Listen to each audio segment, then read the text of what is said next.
Hey, Steve Stine here. Thank you so much for joining me. Today what we're going to be doing is we're going to be looking at how to utilize some arpeggio ideas within your scale to be able to move back and forth between more scale style lines and then arpeggios. And for this lesson, I'm going to be using the Positive Grid Spark Amp. I'm going to show you a tone that I'm using, and then what you can do is you can download this tone, and you can download the tones, all the tones that I use for the demo on the Positive Grid Tone Cloud, which there's thousands of other tones that you can get off of there as well. But all of these tones will be available.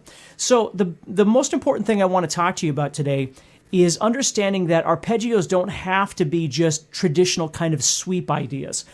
Sometimes we use those, and I use that in this lesson, in this solo that I did as well. If you're wondering what I've got this thing on right here, and what that's doing is it's just controlling the noise. And sometimes when I'm doing a solo and things like that, I'll put this on there. You know, you can just use a towel or anything like that as well. There's lots of different things people use, a hair tie, but it's just keeping the strings quiet. So this thing is in B. The beginning of this song starts off with this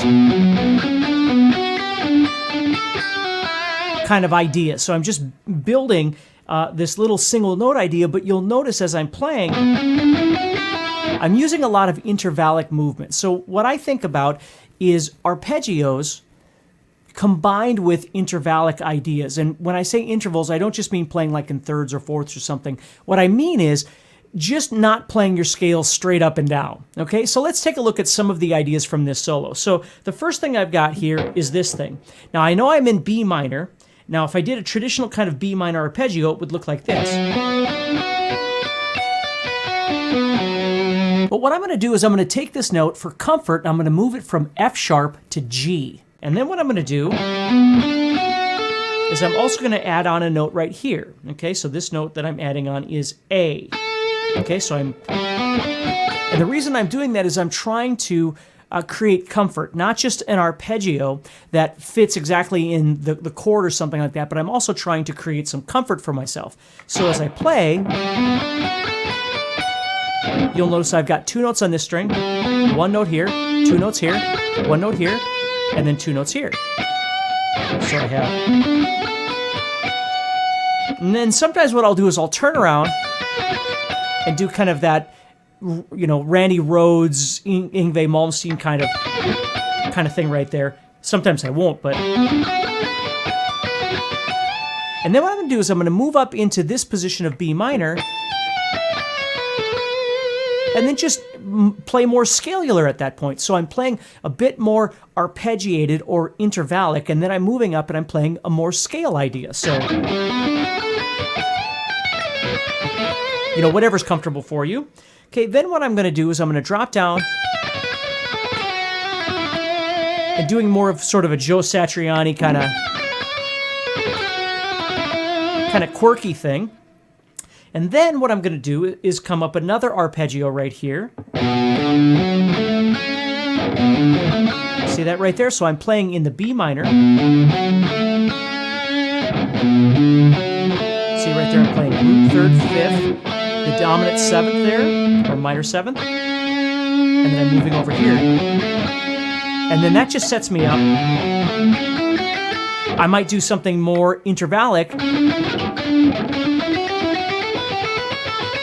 something like that. And then I just moved over and did that kind of traditional arpeggio there of B minor.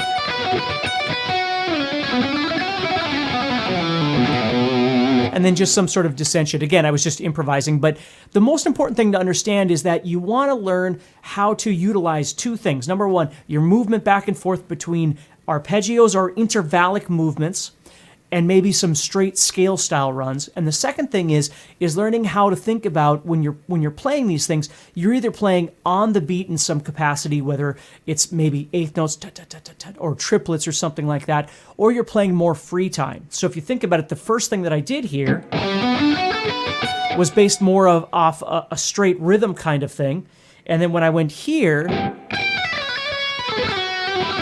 it wasn't. Okay, it was more quirky. So oftentimes what's kind of fun is instead of just playing and not making a connection at all to the rhythm, what you could do is play off that rhythm and do whatever you want, and then come back and connect to the rhythm somehow. So if you're and then do a free time thing. So think about both of those things. And do me a favor, if you haven't checked out the Positive Grid Spark amp, you can head over to positivegrid.com/spark and check it out. There's all kinds of practice tools built right into this, as well as the software that goes on your mobile device, whether it's an iPad. I use all Apple stuff, so it's on my iPad. And I use it every morning when I practice and stuff like that. So it's really cool.